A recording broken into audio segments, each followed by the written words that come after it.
தெருவுக்கு 4 ஆட்டுக்கு கறியை வெட்டி விற்கிற கடை இருக்கலாம், ஆட்டுக்கு சண்டை விடக்கூடாது.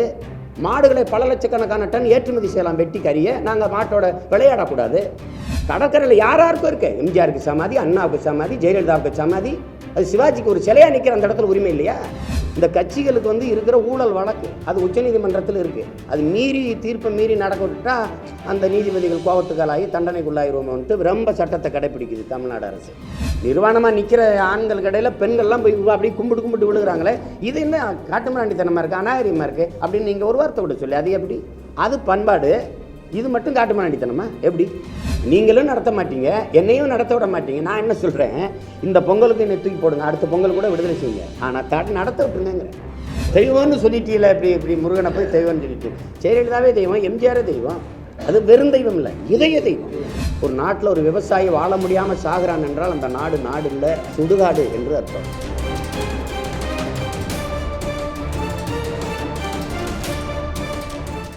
பல்லாயிரம் ஆண்டுகளாக ஒரு விளையாட்டு இல்லாமல் அவனுடைய பண்பாடாக அவன் உயிரோடும் உணர்வோடும் கலந்து நிற்கிற ஏறுதழுவுதல் தடை செய்யப்பட்டு கடந்த 2 ஆண்டுகளாக நடத்த முடியல. ஏறக்குறைய இந்த ஆண்டுகளும் அதே நிலை தொடருது. மத்தியில் இணையமைச்சராக இருக்க மதிப்பிற்குரிய அண்ணன் பொன் ராதாகிருஷ்ணன் அவர்கள் உறுதியாக ஜல்லிக்கட்டு நடத்துவதற்கு அனுமதி கிடைக்குங்கிறாங்க. அந்த நம்பிக்கை நமக்கு மகிழ்ச்சியை தருது. ஆனால் அதே மத்திய அமைச்சரவைகளுக்கு ஐயா வெங்கைய நாயுடு அப்படி ஒரு உறுதியை நாங்கள் தரலைன்னு சொல்கிறாங்க. இது நமக்கு குழப்பத்தையும் ஒரு தடுமாற்றத்தையும் ஏமாற்றத்தையும் தருது. இப்போ இருக்கிறது 4 நாள் தான் இருக்குது. ஜல்லிக்கட்டுக்கான பொங்கலுக்கான ஜல்லிக்கட்டுக்கான நாளுக்கு 4 நாட்கள் தான் இருக்குது. இதில் எப்படி அனுமதி கிடைக்குங்கிறது நம்பிக்கையற்ற நிலையில் தான் நம்ம நிற்கிறோம். காளைகளை காட்சிப்படுத்தக்கூடிய விலங்குகள் பட்டியலிருந்து நீக்கிட்டு ஒரு அவசர சட்டத்தை ஏற்றி நமக்கு ஜல்லிக்கட்டை நடத்துவதற்கு வாய்ப்பை பெற்று தந்திருக்கலாம். அதை செய்யாத அந்த பொங்கல் நெருங்குகிற காலங்கள் ஒரு பருவகால வியாபாரம் மாதிரி எல்லோரும் இந்த ஆண்டு ஜல்லிக்கட்டு உறுதியாக நடத்தப்படும், இந்த ஆண்டு ஜல்லிக்கட்டு நடத்த அனுமதி கிடைக்கும்னு பேசி வெறும் வார்த்தைகளை இனிப்பு தடவி நம்மளை ஏமாற்றுகிறது தொடர்ந்து கொண்டிருக்குது. அதனால் இம்முறை நாங்கள் போன முறை தடை மீறி ஜல்லிக்கட்டை நடத்த நாங்கள் போகும்போது அரசு முன்னெச்சரிக்கை நடவடிக்கை எங்களை கைது செஞ்சிட்டுது. அதை இந்த முறை செய்யக்கூடாதுங்கிறத ஒரு வேண்டுகோளாக கோரிக்கையாக வைக்கிறோம். நாங்கள் ஜல்லிக்கட்டை நடத்திட்ட பிறகு, தடையை மீறி நடத்திட்ட பிறகு எங்களை கைது செஞ்சு சட்டப்படி நீங்கள் என்ன வேணாலும் நடவடிக்கை எடுத்துக்கொள்ளலாம். ஏன்னா இது நீங்கள் பார்க்குறீங்க, சிலர் இங்கே விமர்சனம் வைக்கிறவங்க ஆதிக்க சாதி விளையாட்டு, குறிப்பிட்ட பகுதியில் நடக்கிற விளையாட்டு, அவங்கெல்லாம் தங்களுடைய நிலைப்பாட்டை முடிவை மாற்றிக்கொள்ளணும். நேற்று சென்னை கடற்கரையில் ஒரு கட்சியோ ஒரு தலைவரோ ஒரு கொடியோ இல்லாது தன்னெழுச்சியாக இந்த மண்ணின் பிள்ளைகள் இளைஞர்கள் பல்லாயிரக்கணக்கில் திரண்டு ஜல்லிக்கட்டு நடத்துவதற்காக அந்த உரிமை குரல் எழுப்பினோம் நம்ம பார்க்குறோம். ஒவ்வொரு இளைஞனுக்குள்ளும் ஒவ்வொரு தமிழனுக்குள்ளும் இந்த கொதிநிலை இருக்குது. அதை புரிந்து கொள்ளாமல் இது சும்மா ஏதோ காளைகளை வதைக்கிறோங்கிறது அது சும்மா வெட்டித்தனமான பேச்சு. உலகத்தில் எத்தனை இனங்கள் வாழுது, எந்த இனமும் காளைகளுக்கண்டு மாட்டுக்கண்டு பண்டிகை வச்சதில்லை. தமிழர்கள் நாங்கள் தான் மாட்டுக்குன்னு பொங்கல் வச்சு பண்டிகை கொண்டாடுறோம். எங்களுடைய ஆதிப்பாட்டன் சிவனுக்கு காளையை வாகனமாக வச்சு வணங்குறோம். சிவனை வணங்குறதுக்கு முன்னாடியே நந்தியை வச்சு காளையை வச்சு வணங்கிட்டு தான் சிவனையே வணங்குறோம்.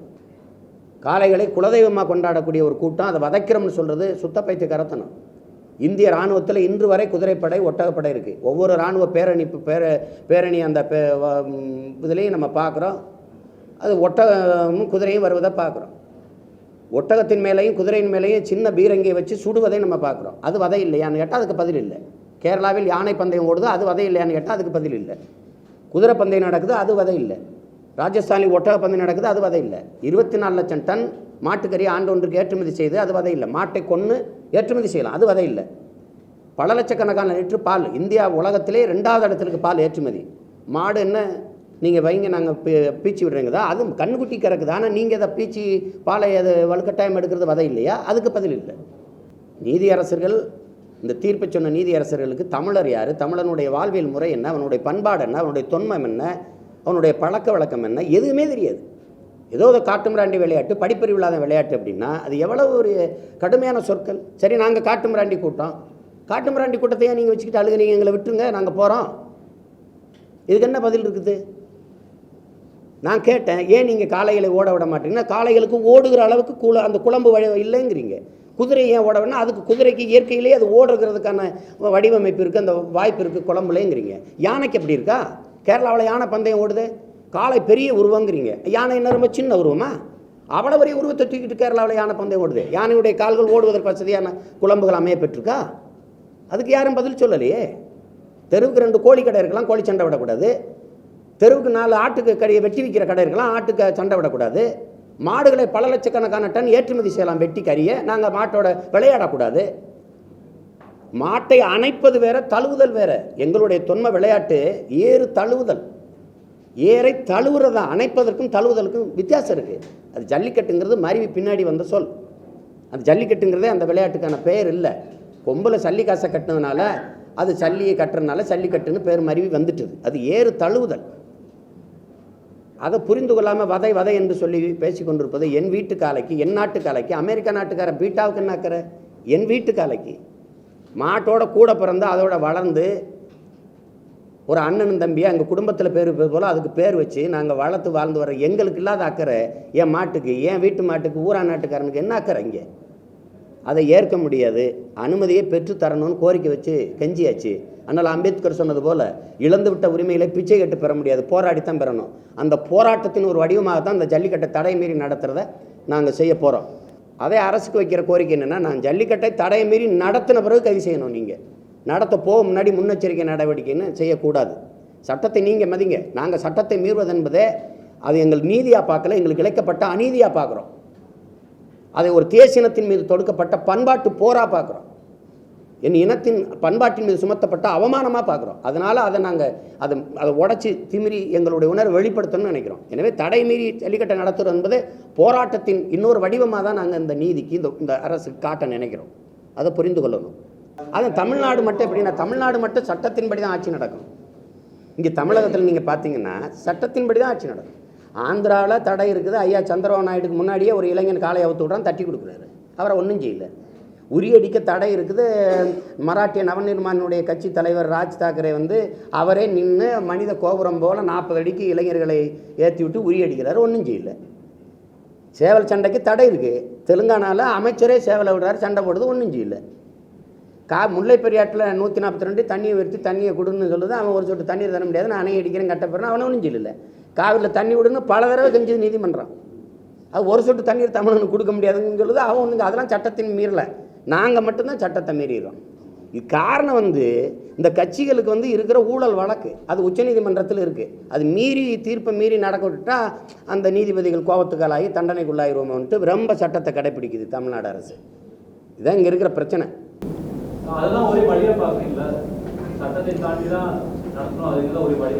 இப்போ நீங்கள் இப்போ நான் இது எனக்கு நான் நீதியாக பார்க்கல, அதை அநீதியாக பார்க்குறேன். அது எப்படி நான் உணர்த்துறது? எப்படி உணர்த்துறது? இப்போ எனக்கு இந்த தடையை இப்போ போட்ட நீதிபதிகளுக்கு நான் யாருன்னே தெரியாது. தமிழர்னு ஒரு இனம், அது யார், அதனுடைய உணவு பழக்க வழக்கம் என்ன, அவன் வாழ்க்கை முறை என்ன, அவன் பண்டிகை எது, அவனுடைய வாழ்வியல் நெறி என்ன, அவனுடைய தொன்மம் என்ன, அவன் எவ்வளோ ஆண்டுகள் மூத்தவன், அவனுடைய அறம் என்ன, வீரம் என்ன, எதுவுமே தெரியாது. சும்மா ஏதோ ஒரு நீதிபதி வழக்கறிஞர் சொல்லிட்டாரு தடை. நீங்கள் வார்த்தைகளை பயன்படுத்துறது அப்போ காட்டுமிராண்டி விளையாட்டுன்னு நீங்கள் சொல்கிறீங்கல்ல. அம்மனமாக நிற்கிறவங்க காலில் விழுந்து கும்பிட்றானே, அது என்ன ரொம்ப நாகரிகமானதா? அது நான் ஒவ்வொரு ஆண்டும் அந்த திரிவேணி சமூகத்தில் பல ஆயிரக்கணக்கில் நிர்வாணம் போய் கூடுறான்ல, அதையும் நீங்கள் கண்டிக்கல. நிர்வாணமாக நிற்கிற ஆண்கள் கடையில் பெண்கள்லாம் போய் அப்படியே கும்பிட்டு விழுகிறாங்களே, இது என்ன காட்டுமிராண்டித்தனமாக இருக்குது, அநாகரிகமாக இருக்குது அப்படின்னு நீங்கள் ஒரு வார்த்தை விட சொல்லி, அது எப்படி? அது பண்பாடு. இது மட்டும் காட்டுமிராண்டித்தனமா எப்படி? அதையே நீ இப்போ கேட்குறீங்க.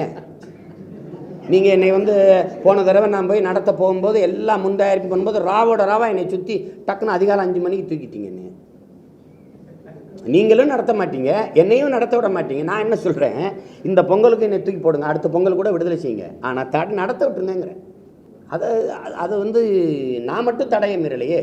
தமிழர் கட்சியோட கொள்கை முழக்கமா தமிழ்நாட்டு தமிழர் ஆகணும் அப்படின்னு ஒரு கொள்கை முழக்கம். இப்ப இருக்கிற மறைந்த முதல்வர் ஜெயலலிதாவுக்கு பின்னாடி சசிகலாவா இருக்கட்டும், ஓபிஎஸ்ஆ இருக்கட்டும், 2 பேருமே தமிழர்கள். இதை நீங்க எப்படி பாக்குறீங்க? தமிழர்கள் இதை பாரதி சொல்றான், யாமறிந்த மொழிகளிலே தமிழ் மொழி போல் இனிதானது எங்கும் காணோம் சொல்றான். சொல்லிட்டு பாமரராய் விலங்குகளாய் உலகனைத்தும் இகழ்ச்சி சொல்ல மாண்புகட்டு நாமமது தமிழர் என்று கொண்டு வாழ்ந்துடுதல் நன்றோ சொல்லிருங்கிறான். பேரில் மட்டும் தமிழராக இருந்து வாழ்ந்து புண்ணியம் இல்லை. இப்போ நான் என் தாய்மொழியை மீட்சி வைக்கணுங்கிறேன். நுட்பமாக கவனிச்சுக்கணும். தமிழகத்தின் தமிழ் தெருவில் எங்கும் தமிழ் வரணுங்கிறேன். தாய்மொழியில் பிள்ளைகள் படிக்கணுங்கிறேன். என் மண்ணின் வளங்கள் காக்கப்படணுங்கிறேன். நீங்கள் விற்கணுங்கிறீங்க. என் மலைகள் காக்கப்படணும், நீர் வளம் காக்கப்படணும், மண் வளம் காக்கப்படணுங்கிறீங்க. இது நீங்கள் ஐயா முதலமைச்சர் ஆகிட்டார், என்ன ஆற்று மணல் ஆள்றது தடுக்கப்பட்டுருச்சா? அப்போ தமிழர் ஆள்றது பிரச்சனை இல்லை, தத்துவம் ஆளணும். ஒரு ஆள் உட்காந்துருக்கிறது பிரச்சனை இல்லை. இப்போ அப்படி பார்த்தா கருணாவும் தமிழர் தான், பிரபாகரனும் தமிழர் தான். இப்போ எதை ஏற்கிறது எதுக்குறதுன்னு இருக்குல்ல. தமிழராக நாங்கள் ஆள்றது, தமிழர் ஆளணுங்கிறது ஒரு தத்துவம் ஆளணும். அது அறத்தின் வழி நின்ற ஆட்சியாக இருக்கணும். மண், மலை, ஆடு, மாடு, கோழி, குஞ்சு, புல்லு, பூண்டு, நாய், நரி எல்லாத்துக்குமான அரசியலை நீங்கள் செய்யணும். இப்போ நீரின் தேவை மனிதனுக்கு மட்டுமானதா? அனைத்து உயிர்களுக்குமானது. அதை எப்படி விற்க அனுமதிச்சிங்க? அப்போ அதை நான் ஏற்கலை, நான் எதிர்க்கிறேன், மாற்றணும்னு நினைக்கிறேன். அதை இந்த அரசு மாற்றினா எங்கள் ஆட்சி. இல்லைன்னா எங்கள் ஆள் இருக்காரே ஒழிய எங்களுக்கான ஆளாக இருக்காரா? அதான் இங்கே இருக்கிற கேள்வி. உங்களுக்கு புரியுது இல்லை? அதுதான் அங்கே இருக்கிற சிக்கல். அதில் இவ்வளோ காலம் இல்லாத எங்களில் ஒருத்தர் முதலமைச்சராக இருக்கிறது, எங்களில் ஒருத்தர் பொதுச்செயலாளராக இருக்கிறது எங்களுக்கு மகிழ்ச்சி தான், பெருமை தான். அதில் அது ஒன்றும் இது இல்லை. ஆனால் அந்த ஆட்சி எப்படி வரப்போகுது அதுதானே. இப்போது புனிதமான ஒரு அரசியலை முன்னெடுப்போம்னு அம்மையார் சசிகலா சொல்லியிருக்காங்க. எப்படி எடுக்கிறாங்கன்னு பார்க்கணும். பார்த்துட்டு தானே சொல்ல முடியும். ஜல்லிக்கட்டுக்கு திமுக செயல் தலைவர் ஸ்டாலின் தலைமையில் தீவிரமான போராட்டங்கள்லாம் முன்னெடுக்கிறாங்க. ஆனால் அதுக்கு எதிரான ஒரு இது உண்டு. திமுக காங்கிரஸ் கூட்டணியில் தான் ஜல்லிக்கட்டுக்கு தடை விதிச்சாங்க. இது நான் சொல்லலை, அம்மையார் ஜெயந்த் நடராஜனே சொல்கிறாங்களே, ஜெயராம் ரமேஷ் தான் தடை விதிச்சதுன்ட்டு. அப்போவே சண்டையை போட்டு உடச்சிருக்கணும்ல. அவங்க இங்கேருந்து இப்போ அதிமுக இப்போ எல்லாரும் என்ன சொல்கிறாங்க? அதிமுக தான் காரணன்றாங்க. சொல்கிறாங்களா இல்லையா? இவங்க போராட்டத்தில் அவங்க என்ன சொல்கிறாங்க? அம்மையார் சசிகலா ஒரு அறிக்கை விடுறாங்க, இல்லை திமுக தான் காரணங்கிறாங்க. இது காரணம் நாங்கள் தான். பல ஆண்டுகளாக மாறி மாறி இவங்களுக்கு ஓட்டு போட்டோம்ல, வாக்கு செலுத்தணும்ல, நாங்கள் தான் அது காரணம். இப்போ யாரை குறை சொல்கிறது? எப்படி இருக்கு பாருங்க. விவசாயியெல்லாம் சாகுறானே, நீ கேட்க மாட்டியா சீமானுங்கிறாங்க. நான் கேட்குறேன், நான் கேட்டுக்கிட்டே இருப்பேன், நீ ஓட்டை மாறி மாறி 2 பேருக்கும் போட்டு செத்துக்கிட்டு இருப்பாய்னா அப்புறம் என்ன பண்ணுறது? எப்படி இருக்கும் இது? இப்போ நான் தெய்வம்னு சொன்னதை பிரச்சனைங்கிறீங்க. இப்போ ஜெயலலிதா தெய்வம் ஆயிட்டதெல்லாம் என்ன பண்ணுறது? தெய்வம்னு சொல்லிட்டீங்களா? இப்படி முருகனை போய் தெய்வம்னு சொல்லிட்டு. ஜெயலலிதாவே தெய்வம், எம்ஜிஆரே தெய்வம். அது வெறும் தெய்வம் இல்லை, இதய தெய்வம். இதை எப்படி எடுத்துக்கிறது? அப்போ அதை நம்ம பார்க்கும்போது நாங்கள் ஒரு திட்டமிட்டு வீழ்த்தப்பட்ட ஒரு தேசியனத்தின் மக்களாக இருக்கும்போது என் மொழியை மீட்டு, என் கலை இலக்கிய பண்பாட்டை மீட்டு, என் வழிபாட்டை மீட்டு, எல்லாவற்றையும் மீட்டு மேலே வேண்டிய தேவை இருக்கும்போது எனக்குன்னு இப்போ நான் இன்றைக்கி வந்திருக்குது கிறிஸ்தவம், எனக்கு இல்லை. இன்றைக்கி வந்திருக்குது நான் இஸ்லாம். இன்றைக்கி இப்போ தான் வெள்ளைக்காரன் தான் எங்களை இந்து ஆக்குறான். ஆனால் நாங்கள் அதுக்கு முன்னாடி சைவர்கள். அதுக்கு முன்னாடி நாங்கள் 50,000 ஆண்டுகளாக வாழ்ந்து வந்தது நாங்கள் யார்? சென்னை கடற்கரையில் இருக்கிற எங்கள் ஐயா நடிகர் திலகத்தின் சிலை அகற்றுவது குறித்து தமிழ் பேரினத்தின் பெருமை மிகு கலை அடையாளமாக ஒரு பொக்கிஷமாக இருப்பவர் ஐயா நடிகர் திலகம் சிவாஜி கணேசன் அவர்கள். அவர் ஒரு வீட்டுக்கோ ஒரு குறிப்பிட்ட ஒரு சமூகத்துக்கோ நாட்டுக்கோ சொந்தமானவர் அல்ல. உலகெங்கும் பரவி வாழக்கூடிய ஒட்டுமொத்த தமிழ் தேசியனத்தின் ஒரு சொத்து, ஒரு மதிப்புமிக்க கலை அடையாளம். அந்த இடத்துல சிலையை அங்கிருந்து அப்புறப்படுத்தி வேறு இடத்துல வைப்பது என்பது ஒரு தேசிய அவமானமாக நான் கருதுகிறேன். ஒரு தேசிய இனத்திற்கு இழைக்கப்படுகிற அவமானமாக கருதுகிறேன். அதை வைக்கிறதுக்கு முன்னாடி தடுத்து வேறு இடத்துல வச்சுருந்தா தெரியாது. வச்சு 10 ஆண்டுகளுக்கு பிறகு ஒப்புக்கு சப்பில்லாத ஒன்றுமே இல்லாத ஒரு காரணத்தை சொல்லி அந்த சிலையை அகற்றுவது என்பது பெருத்த அவமானமாக நாங்கள் கருதுகிறோம். அதுக்கு சொல்லப்படுகிற காரணம் இப்போ நீங்கள் பார்க்குறீங்க, நடிச்சா அந்த இடத்துல இருக்குது, அது போக்குவரத்துக்கு நெரிசலாக இருக்குதுன்னு சொல்கிறாங்கன்னு வைங்க. நாடெங்கிலும் நடக்கிற போக்குவரத்து நெரிசலுக்கு சிவாஜி சிலை தான் காரணமா? அந்த இடத்துல விபத்து நடந்துருது அப்படின்னா ஒரு நாளைக்கு பல நூற்றுக்கணக்கில் விபத்து நடக்குது. எல்லா இடத்துலையும் நடக்கிற விபத்துக்கும் இந்த சிவாஜி சிலை தான் காரணமா? அந்த இடத்துல எத்தனை விபத்து இதுவரை நடந்திருக்கு? அந்த சிலையை அப்புறப்படுத்துங்க, எங்களுக்கு இடையூறாக இருக்குன்னு மக்கள் தன்னெழுச்சியாக எத்தனை போராட்டங்களை நடத்தியிருக்காங்க. அதுக்கு என்ன பதிவு இருக்குது? இது யாரோட தனிப்பட்டவருடைய சுய வெறுப்புக்கு தொடுக்கப்பட்ட வழக்குக்கு அந்த சிலையை அப்புறப்படுத்துங்கன்னு ஒரு தீர்ப்பு வருவது எப்படி ஏற்கிறது? மன்றோ சிலை இருக்கலாம் நடிச்சாலையில், சிவாஜி சிலை இருக்கக்கூடாதா? இந்த நாட்டில் வேறு யாருக்குமே நடிச்சாலையில் சிலை இல்லையா? அது ஏன் சிவாஜி சிலையை மட்டும் அவ்வளோ உறுத்துது? அதை மட்டும் எடுக்கணுன்னே இருக்குது. அதை எடுத்துக்கொண்டு போய் எங்கேயோ ஒரு இடத்துல மண்டபத்தை கட்டி அங்கே வைக்கிறதுங்கிறத நாங்கள் ஏற்கலை. அங்கே அப்படின்னா எம்ஜிஆருக்கு சமாதி இருக்குது, அங்கே சிலை இருக்குது. அவருக்கு நாடங்களில் வேற எங்கேயும் சிலை இல்லையா? அண்ணாவுக்கு சமாதி இருக்குது, அங்கேயும் சிலை இருக்குது. வேற எங்கேயும் சிலை இல்லையா? நடுத்தருவில் சிலை இல்லையா? ஏன் யார் வந்தவர் போனவன் நின்னவன் போனவன் எல்லாருக்கும் இந்த நாட்டில் சிலை இருக்குது. சிவாஜிக்கு ஏன் இந்த சிலை வைக்கிறதுல இவ்வளவு பிரச்சனை இருக்குது? அந்த சிலையால் யாருக்கு என்ன இடையூறு? அதை நாங்கள் ஏற்கலை. சிலையை அப்புறப்படுத்தக்கூடாது, அதை நாங்கள் எதிர்க்கிறோம். அதை அப்புறப்படுத்தினா தேவையற்ற போராட்டங்களை தமிழ்நாடு எதிர்கொள்ள வேண்டியது வரும். அப்படியே இல்லை, நீதிமன்றம் சொல்லிடுச்சு, நாங்கள் வாக்கு கொடுத்துட்டோம், அந்த சிலையை நாங்கள் அகற்றித்தான் தீரணும், அகற்றினா தான் எங்களுக்கு தூக்கம் வரும், அப்போ தான் நிம்மதி வரும்னா அந்த பெருமக்களுக்கு நான் அன்போடு வேண்டுவது, அப்படியே எங்கள் ஐயா சிலையை அகற்றினாக்குலாம் அதே கடற்கரையில் தான் வைக்கணும். போப்புக்கு இருக்குது, ஜோசப் பெஸ்கிங்கிற வீரமாமுனிவருக்கு சிலை இருக்குது. இந்த நாடு சிவாஜி நாடு, அவருக்கு இல்லாத உரிமை வேற யாருக்கு இருக்குது? இவ்வளவு பெரிய கலைஞனுக்கு ஒரு சிலை அணிக்க கூட சொந்த மண்ணில் உரிமை இல்லையா? கடற்கரையில் யாராருக்கும் இருக்கு, எம்ஜிஆருக்கு சமாதி, அண்ணாவுக்கு சமாதி, ஜெயலலிதாவுக்கு சமாதி, அது சிவாஜிக்கு ஒரு சிலையா நிற்கிற அந்த இடத்துல உரிமை இல்லையா? அந்த சிலையை அகற்றுனா அதே இடத்துல கடற்கரையிலே அந்த நடிகர் திலகம் சிவாஜி கணேசன் சிலை நிறுவனம். நீங்கள் மண்டபம் கட்டுங்க, அந்த இடத்துல ஒரு சிலையை வைங்க, நாங்கள் வேணான்னு சொல்லலை. ஆனால் கடற்கரையிலேயே அவருக்கு உரிய இடத்துல ஒரு இடத்த தேர்வு செஞ்சு பெருமதிப்பிற்குரிய மாபெரும் கலைஞனுக்கு அந்த மண்ணில் அந்த இடத்துல சிலையை வைக்கணுங்கிறது தான் எங்களுடைய கோரிக்கை.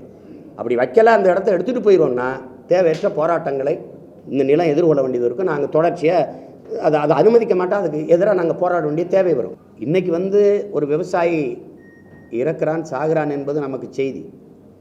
ஆனால் நாளைக்கு நாம் எல்லாம் உணவின்றி சாகப் போகிறோம் என்பதற்கான முன்னறிவிப்பு, ஒரு எச்சரிக்கை. ஒரு நாட்டில் ஒரு விவசாயி வளமையாக செழிப்பாக வாழ்கிறான் என்றால் அந்த நாடு வாழுது வளருது என்று அர்த்தம். ஒரு நாட்டில் ஒரு விவசாயி வாழ முடியாமல் சாகிறான் என்றால் அந்த நாடு இல்லை சுடுகாடு என்று அர்த்தம். இப்போ அந்த நிலைக்கு குறிப்பாக தமிழ்நாடு போய் கொண்டிருக்கு. இந்தியா முழுமைக்கும் பல்வேறு மாநிலங்களில் விவசாயிகள் தற்கொலை செய்து கொள்வது தொடருது. ஆனால் குறிப்பாக இப்போ தமிழ்நாட்டில் அதிகமான நிகழ்ந்து கொண்டிருக்கிறத பார்க்குறோம்.